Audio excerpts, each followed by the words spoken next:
He's a commentator on a variety of subjects, but what he's commentating on today is the Trump vote being underpolled. Is it being underpolled? And we talked about that in 2016. We talked about it in 2020, and it hasn't been talked about that much this year because Trump's pretty much even with Kamala Harris, and people just assume it's not being underpolled. George contends that yes, it is being underpolled, but for a much more nefarious reason. George, welcome to the show. Nice to be with you.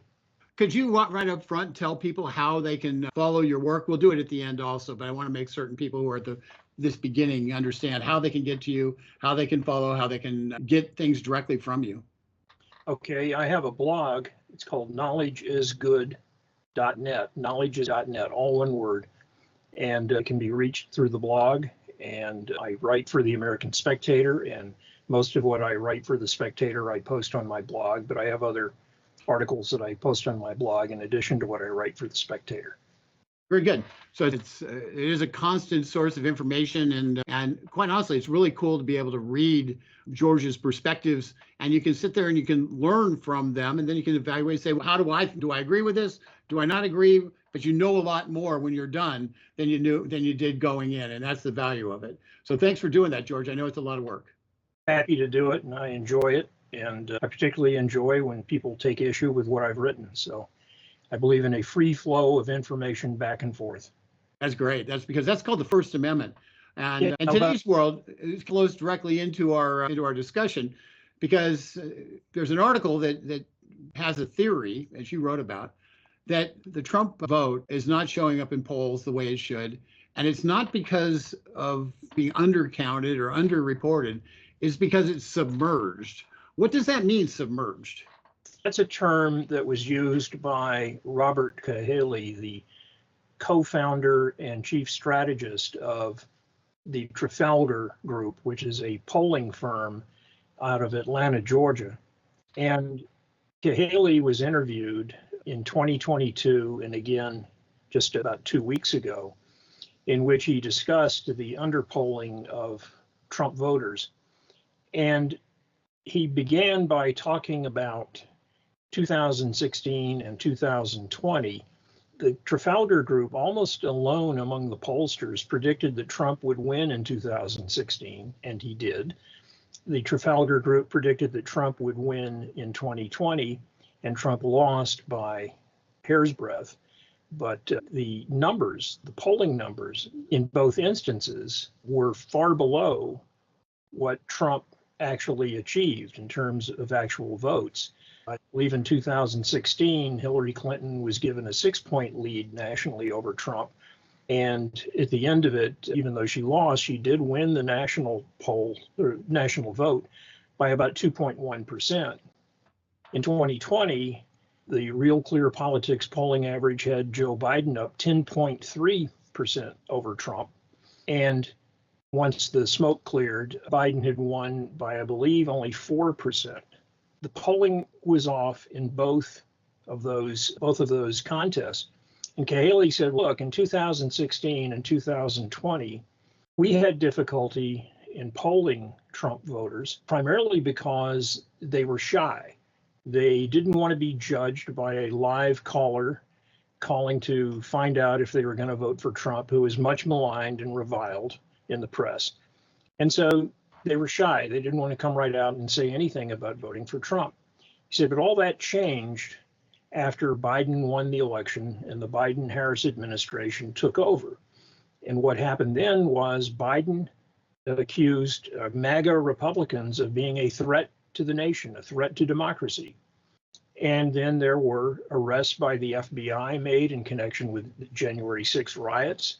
And there were arrests of pro-life Catholics, one in particular that I wrote about where a SWAT team in the early morning hours came and took a guy away. He had 7 small children. They pointed long guns at the children and the mothers, and the kids were screaming. And the FBI drug him away in handcuffs, even though he had offered to surrender peacefully. Said, if you need me, just call my lawyer and I'll come in and surrender. But the FBI had to go through one of these show arrests. And Cahaly points to that in similar instances. And he said, now we have a new problem on our hands in trying to get people to tell us whether or not they support Trump. He calls them the submerged Trump voters. They're no longer shy. They are submerged. And he said they're almost impossible to poll. They've seen what the FBI has done. They've seen what the weaponized Justice Department has done. And they've seen what the Harris Biden regime has done. And they are literally afraid to tell a pollster that they are voting for Trump. So there's an element of fear, a fear of government oppression, which is now affecting the accuracy of the polling as far as Trump is involved. Does this basically equate to people not, basically they see it's a pollster, they don't answer, or they hear it's a pollster and they say, I don't want to have anything to do with this, and hanging up? Is that how that manifests, or is it they, when they are asked the questions, they answer them, they lie, or they otherwise answer them in a way that's untruthful? Well, Cahaley said in one of the interviews, he said, look, the problem we have is these people are afraid. And when you call, they're immediately suspicious. Who are you? What's this about? Is this, if I answer these questions, is that something big tech could get its hands on? And he said, there's this undercurrent of fear. And those are Cahaley's words. There's an undercurrent of fear. So he said they have to deal with these kinds of questions that are being asked of them, because people are afraid that if they go on the record, having said we're for Trump, that there are going to be legal consequences. And he said the attitude that they find pretty widespread is it's just not worth it to risk having the FBI come to your front door just for the sake of taking a poll. As he said, it's almost impossible to get an accurate read on Trump voters, how many there are, and whether or not they're going to vote for Trump, which I thought was quite a remarkable statement by Cahaley. But he's a very rational guy. And I might point out that the Trafalgar Group is one of the most accurate pollsters in the country. And for Cahaley to make that statement in 2022, and again just a few weeks ago in 2024, I thought it was quite remarkable. So I wrote an article about it, and it's basically built around the two interviews of Robert Cahaley. And one last question that's directly on the interviews. Does he guess what percent is it, or you just say it's impossible to know? He says that they're able, with some of the people, to overcome their fears and get an answer. He said, but beyond that, they're not doing any guessing. They just ferret out what they can in terms of Trump support, and they don't take it any further. So I believe, and this could be wrong, but I believe the Trafalgar Group has Trump ahead in Pennsylvania by 3 points. Right. And that could be way off. If Trump outperforms the polls the way he did in 2016 and 2020, the actual number could be as high as 7%, but we don't know. So right now, Trafalgar, and I believe Atlas Intel and Rasmussen, which are really the three most accurate pollsters in the last two presidential elections, they all have Trump at around 2 to 3 points ahead in Pennsylvania. Yeah, it's amazing to watch some of the polls, and the fact that Trump is even or ahead in the Atlas poll by 3 nationwide. And that's a poll of over 4,000 people. That means that you take California, where it's 60, he's 20 points down in California.